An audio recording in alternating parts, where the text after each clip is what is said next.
ආයුබෝවන් මම නිහාල් මෙන්ඩිස් ජගත් දේශප්‍රේමී ලාංකික සංසදයේ විධායක සභික මා මේ අවස්ථාවේ විග්‍රහ කිරීමට යන්නේ මුළු ලෝකයේම දනගස්වා සිටින මේ ගෝලීය වසංගතය COVID-19 සහ ගෝලීය වසංගතයේ තිරින් පිටුපස සිදුවන දේ ගැනයි.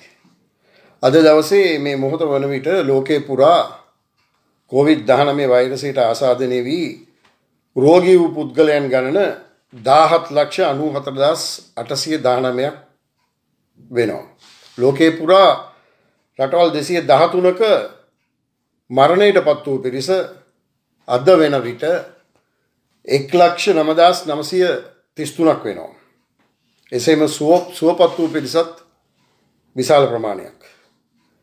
මේ වර්ෂ 2020 वर्ष 1555 දී ප්‍රංශ ජාතික බෞද්ධ චිකිත්සකවරයෙකු දෛවඥයෙකු සහ කතුරුවරයෙකු දවන නොස්ත්‍රදාමුස් එතුමගේ හරිනම මයිකල් ඩී නොස්ත්‍රදාමි දැනට වර්ෂ 465කට කලින් ඒ කියන්නේ 1555 දී මෙතුමා ප්‍රකාශයට පත් කළා අනාවැකියක් වශයෙන් එතුමාගේ ඇස්ට්‍රොලොජිකල් දැනුම උපයෝගී කරගෙන එතුමට ඉදිරියට වර්ෂ 2020 දී එක වගේ ඉලක්කම් වෙන වර්ෂයකදී ඒ කියන්නේ මේ 2020 මුළු ලෝකයේම වෙලාගත් අති භයානක ෆුල් බ්ලෝන් පැන්ඩමික් එකක් ඒ කියන්නේ සම්පූර්ණයෙන් පීදුණු වෛරස් රෝගයකින් ලෝකයේ මිලියන ගාණක් මිය යන බව එතුමා මේ අනාවැකිය පළ කළේ 1555 දී එතුමා පොතක් ලිව්වා මෙවැනි අනාවැකි කිහිපයක් පිළිබඳව.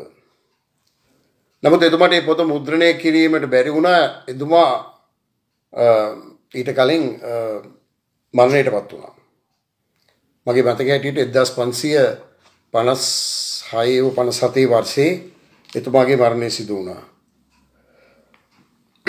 එසේම ඔහුගේ එම ඉගැන්වීම් තුළ ඔහු කියා සිටියා නැගෙනහිර ආසියාවේ මුහුදට මායිම් වූ නගරයක මතුවන මෙම වසංගතේ මානව ඉතිහාසයේ බිහිසුණුම වසංගතය වන අතර ඉතාමත් දුක්ඛිත ලෙස මනුෂ්‍ය ජීවිත විනාශ වන තුන්වන ලෝක යුද්ධයක් බදුවේ කියලා. ඒ පසක් කරමින් වර්ෂ 2019 දෙසැම්බර් මාස චීනයේ හූබෙයි ප්‍රාන්තයේ වුහාන් නගරේ මෙම අති භයානක වෛරසය මතුවෙන්නට වුණා.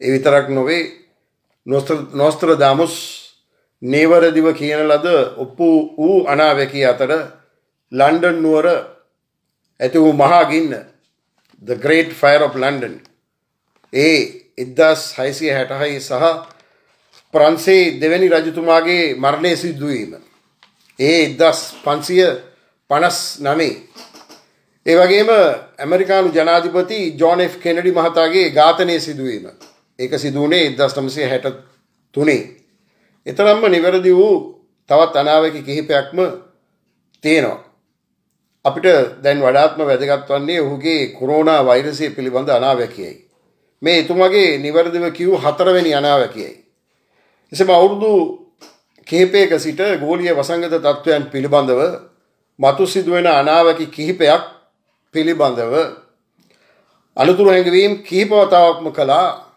ඒ මයික්‍රොසොෆ්ට් සම නිර්මාතෘ බිල් ගේට්ස් මහත්මයා. ඊට අමතරව තවත් විද්වතුන් 10 දෙනෙක් පමණ මේ ගෝලීය වසංගත තත්ත්වයන් පිළිබඳව වරින් වර අනුතුරු හැඟවුවා. ඔවුන් හැමදෙනාම ප්‍රකාශ කර සිටියේ මේ භයානක වසංගත තත්ත්වයට මුහුණ දීමට ලෝකයේ අසමත් වන බවත් වටිනා ජීවිත මිලියන ගණනක් නිර්පරාදයේ විනාශ වන බවයි. ඊට හේතු වශයෙන් ඔවුන් සියලු දෙනාම දන්වා සිටියේ ලෝකයේ ඊට මුහුණ දීමට තවමත් සූදානම් නැති තත්ත්වයක් තිබෙන බව. බිල් ගේට්ස් මහත්මයා වර්ෂ 2015 සිට සහ වර්ෂ 2018 දී Massachusetts Medical Society and New England Journal of Medicine මගින් සංවිධානය කරනු ලැබූ සාකච්ඡාවකදී කියා සිටියා 1918 ලෝ පුරා පැතිරී ගිය උණ රෝගයෙන් ඒ කියන්නේ ස්පැනිෂ් ඉන්ෆ්ලුවෙන්සා එකෙන් මිලියන 50ක් මිය ගිය අතර මෙම කොරෝනා වෛරසය මාස 6ක් ගත වන විට ලෝ පුරා මිලියන 30ක් පමණ මරණයට පත්විය හැකි බව. ඒ වගේම අනුතුරු හංගවා සිටිනවා මේ මිනිසා විසින් පරීක්ෂණාගාරයක් තුල නිර්මාණය කිරීමට හැකියාව තිබෙන අතර ස්වාභාවික නොවන එවැනි ආයුධාත්මක රෝගයක් ලෙස වෙපනයිස්ඩ් ඩිසීස් එකක් වශයෙන් ද මතුවිය හැකි බව. එවැනි තත්ත්වයක් පිළිබඳව අපිට දැන් සැකයක් මතුවී තිබෙනවා. ඒ බව අපිට පැහැදිලි. මොකද දැනටමත් ඇමරිකා එක්සත් ජනපදය චීනය වෙත ඇඟිල්ල දිගු කර හමාරයි. ඒ වගේම තවත් රටවල් කිහිපයක් මේ උවදුර සම්බන්ධයෙන් මතුව ඇති සැක සංකා සාකච්ඡා කරමින් සිටිනවා. ඇත්ත ඇති සැටියෙන් වැඩි දවස් යන්නට කලින් හෙළිවන බව අපිට විශ්වාසයි. වරින් වර ලෝකයේ පුරා පැතිර ගිය වෛරස් වර්ග කිහිපයක් පිළිබඳව මේ අවස්ථාවේ සලකා බැලීම වටිනවා. එබෝලා වෛරසය 1976ත් 2018ත් අතර කාල සීමාව තුළ ලෝකේ පුරා තවමත් වරින් වර මේ එබෝලා වෛරසය පැතිරීමෙන් රෝගීන් හමු වෙනවා. ප්‍රථමයෙන් මේ එබෝලා වෛරසය පැතිර ගියේ අප්‍රිකාවේ කොංගෝ රාජ්‍යයේ එබෝලා නදිය අසලින්. ඒ 1976. ආසාදිත සංඛ්‍යාව 31105ක් වූ අතර මරණයට පත් වූ සංඛ්‍යාව 12957කි. ඉන්පසු නීපා වෛරසය කියලා වෛරසයක් මතු වුණා. එම වෛරසයත් අවුරුද්දක කාලයක් තුල 1998යි 1999යි කියන වර්ෂය තුලදී ලෝකේ පුරා පැතිර ගියා. ප්‍රථමයෙන්ම පටන් යනුනේ පැතිරීමට මැලේසියාවේ සුංගායි නීපා කියන ග්‍රාමයේ 1998 සිට 2018 මැයි දක්වා රෝගීන් වරින් වර හමු වුණා. ආසාදිත සංඛ්‍යාව 700ක් පමණ වුණා. මේ වෛරස් රෝග පිළිබඳව ඕනම අවස්ථාවක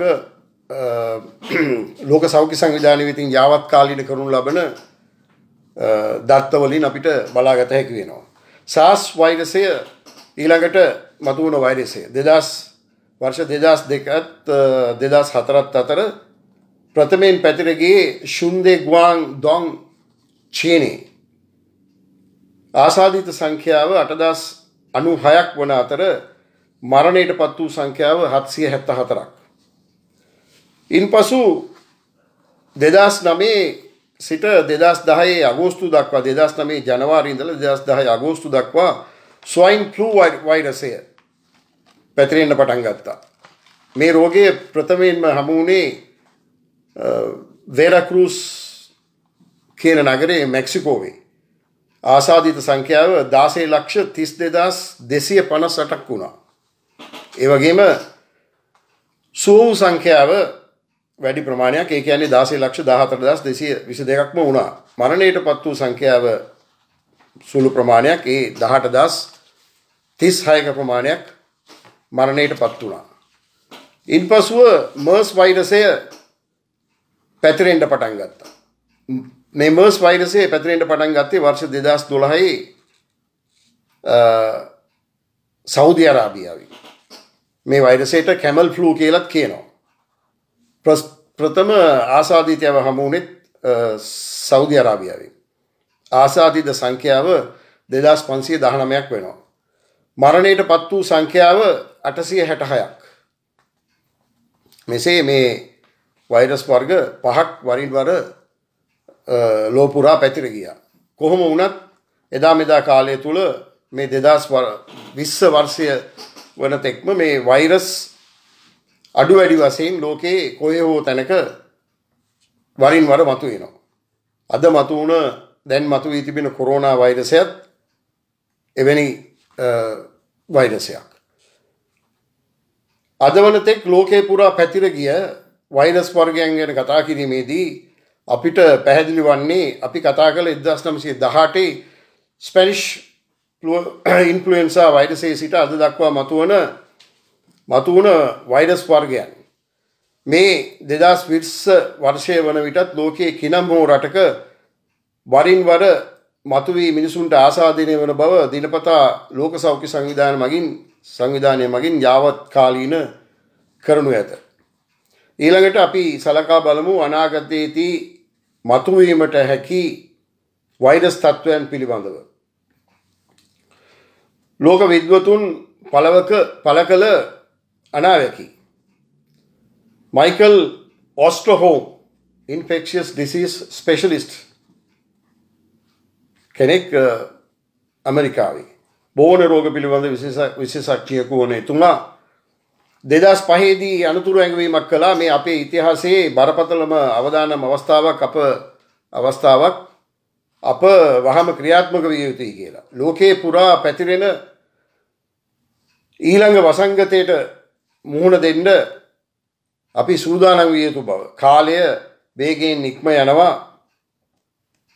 නමුත් අපි සූදානම් නැත යන්න ඔහු ඇමරිකාවේ ෆොරින් අපේර්ස් සංග්‍රහවට वर्ष 2005 දී ප්‍රකාශ කළා. Robert G Webster virologist and flu expert वर्ष 2012 දෙසැම්බර් මාසයේදී එතුමාගේ අනාවැකියක සඳහන් වෙනවා ලෝකේ පුරා පැතිරෙන තවත් වෛරසයක් මතුවීමට පුළුවන් බවත් ඒට කාලය පිළිබඳ ප්‍රශ්නයක් පමණයි තියෙන්නේ. නමුත් මෙම වෛරසය පාලනය කිරීමට පෙර මිනිස් ජීවිත මිලියන ගණනක් අහිමි වන නිසා අපි දැන්ම එයට මුහුණ දීමට සූදානම් විය යුතු බව. ජෙරමි කොනන්ඩික් US Foreign Disaster Assistance America එක්සත් ජනපදයේ විදේශ ව්‍යසන පිළිබඳ සහකාරවරයෙකු වන ජෙරමි කොනන්ඩික් ලියා තිබෙනවා 1918 දී මතුවන ස්පැනිෂ් ෆ්ලූ එක වගේ අනතුරුදායක වෛරසයක් මතුවී ඒ ලෝකයේ පුරා පැතිරීමෙන් මිනිස් ජීවිත මිලියන 50-100ක් අතර ප්‍රමාණයක් මරණයට පත්වන බවත් ඒ ලෝක ජනගහනයෙන් 3/1කට ආසාදනය වන වසංගතයක් බවද वर्ष 2017 දී ප්‍රකාශ කර සිටියා. තවද ඔහු කියා සිටියා ඇමරිකානු ජනාධිපති ඩොනල්ඩ් ට්‍රම්ප් පවා මේ භයානක වෛරසයට මුහුණ දීමට තවමත් සූදානම් නැති බව. Dr. Luciana Borio, former White House National Security team responsible for pandemics. ඇමරිකානු දවල මන්දිරයේ ජාතික ආරක්ෂක කවුන්සිලේ ඩොක්ටර් ලුචියානා බෝරියෝ වසංගත රෝග පිළිබඳ හිටපු කණ්ඩායම් නායක. वर्ष 2018 දී ඇය කියා සිටිනවා ජාතික සෞඛ්‍ය ආරක්ෂාව අංක 1ටගෙන මේ ගෝලීය වසංගත තර්ජනය සැලකිල්ලට භාජනය කළ යුතු බව. ඇය ප්‍රශ්න කරනවා අපි මුහුණ දීමට සූදානම්ද යනුවෙන්. උත්තරය නැත යන්නයි. The US intelligence team 2018 සහ 2019 යන කාලය තුලදී ඇමරිකා එක්සත් ජනපදයේ බුද්ධ්‍යංශ කණ්ඩායමක් वर्ष 2018 සහ 2019 අතර දෙවතාවක් අනතුරු හඟවා තිබෙනවා මෑත අවුරුද්දකදී ලෝකේ පුරා පැතිරෙන වසංගත රෝගයක් මතුවීමට ඉඩ ඇති බවත් ඉන් ලෝක ආර්ථිකයට සහ ජීවිතවලට වන බරපතල හානිය පිළිබඳව. මෙසේ අනිවාර්යෙන් සිදුවිය හැකි ලෝපුරා පැතිරෙන වසංගත රෝග පිළිබඳ අනාවැකි කියපු අතර වැඩි දෙනා ඇමරිකානු ජාතිකයන් වුවත් ලෝක බලවතා වූ ඇමරිකාව අද දිනෙන් දින ආසාදිතයන් දසදහස් ගණනක් හමු වුණත් මරණයට පත් වුණත් මෙවැනි ව්‍යසනයකට මුහුණ දීමට සිදු වූයේ ඇයි? විද්වතුන් විසින් පුරෝකථනය කළ පෙරදැනුම් දීම් වලට ලෝකය සූදානම් නොවන නිසයි. COVID-19 තෙරෙන් පිටුපස වෙනත්ම කතාවක්. ඒ ලෝක බලතුලනය මගින් ලෝකයේම ආර්ථික බලවතා වීමේ සිහිනය. वर्ष 2018 मैसेच्यूसेट्स साकच्छावेदी මයික්‍රොසොෆ්ට් සම නිර්මාතෘ බිල් ගේට්ස් මහත්මයා ප්‍රකාශ කර සිටියා. යම්කිසි දවසක පෘථිවියට ජෛව ප්‍රහාරයක තර්ජනයක් ආවොත් කොරෝනා වෛරසයට ලෝකයේ සූදානම් නොවී සිටියාමෙන් අපට ඊට මුහුණ දීමට කිසිදු පූර්ව දැනුමක් සහ පුහුණුවක් නොමැති බවත් අප ඒ සඳහා සූදානම් විය යුත්තේ හරියට ප්‍රායෝගික යුද්ධයකට සූදානම් වන ආකාරයටයි කියලා. 2018 දී එතුමා කළ ප්‍රකාශය සත්‍යයක් කියලා මුළු ලෝකයටම පිළිගන්න සිදු වුණා. ඊට හේතුව තමයි අනාවැකියකින් ප්‍රකාශ කළ ආකාරයටම එම සිදුවීම මේ මොහොතේ අපි ප්‍රායෝගිකව අත්විඳින නිසා. COVID-19 තිරෙන් පිටුපස වෙනත්ම කතාවක් ලෙස මා හඳුන්වන්නේ ඒක ලෝක බලතුලනය මගින් ලෝකයේ ආර්ථික බලවතා වීමේ සිහිනය. මේ සිහිනයට ලෝකයේ බලවත් රටවල් කිහිපයක් රහසින් කටයුතු කරමින් ඉන්නේ. මේ රහසින් කටයුතු කරන රටවල් අතර හිඩිපෙත්තේ ඉන්න රටවල් වන ඇමරිකාවත් රුසියාවත් චීනයත් අතරින් ප්‍රමුඛයා වීමට අවස්ථාව තියෙන්නේ චීනයට යන්නයි මගේ අදහස. ඊට හේතුව ලෝකයේ බලවත්ම රාජ්‍ය වූ ඇමරිකාව ජපානයට ගෙවීමට තිබූ විදේශ ණය ප්‍රමාණයට වඩා අද ඇමරිකාව චීනයට ගෙවීමට තිබෙන විදේශ ණය ප්‍රමාණය ඉහළ අගයක තියෙන්නේ.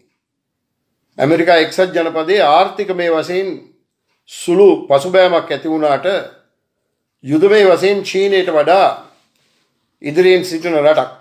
චීනය ඇමරිකාවේ යුද ශක්තිය ගැන දන්නා නිසා ප්‍රායෝගික යුද්ධයකට වඩා වෙපනයිස් ඩිසීස් එකක් බයොලොජිකල් වෙපන් එකක් හැටියට පාවිච්චි කිරීමෙන් ජෛව ප්‍රහාරයක් මගින් මුළු ලෝකයේම රෝගී කරමින් මිනිස් ජීවිත මිලියන ගණනක් මරණයට පත් කර සයිලන්ට් වෝ එකක් දියත් කර ලෝක ආර්ථිකයේ දනගස්සවා තමන් සතු කර ගැනීමයි. මේ සූක්ෂම ක්‍රියාදාමය හරියටම චීනයේද ඇමරිකාවද රුසියාවද උතුරු හෝ දකුණු කොරියාවද කරන්නේ කියන එක තීරණය වන්නේ ඉස්සර වන රට අනුවයි. මෙන්න මේ අනුතුරු හැඟවීම් තමයි ලෝකයේ සිටින විද්වතුන් විසින් අනාවැකි පළ කරමින් වරින් වර ප්‍රකාශ කර සිටියේ. මගේ තක්ෂේරුවට අනුව ඉස්සර වෙන රට හැටියට මා හඳුන්වන්නේ චීන මහජන සමූහ ආණ්ඩුවයි. දැනටමත් ඔවුන් ඉස්සර වී හමාරයි.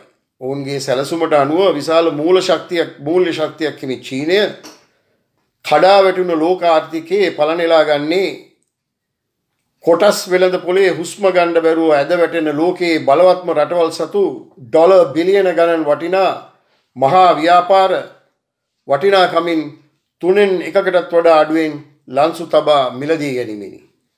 මෙසේ ලෝකයේ වටා මහා පරිමාණ ව්‍යාපාරවලට හිමිකම් කියන චීනය ලෝකයටම නොදැනී ලෝක ආර්ථිකයේ බලවත්ම රාජ්‍ය වීමේ සිහිනය සැබෑ කර ගැනීම වැඩි ඈතක නොවන බව මෙසේ සනිටුහන් කරමින් ඔබට සිතන්නට යමක් ඉතුරු කර මා නවතිමි.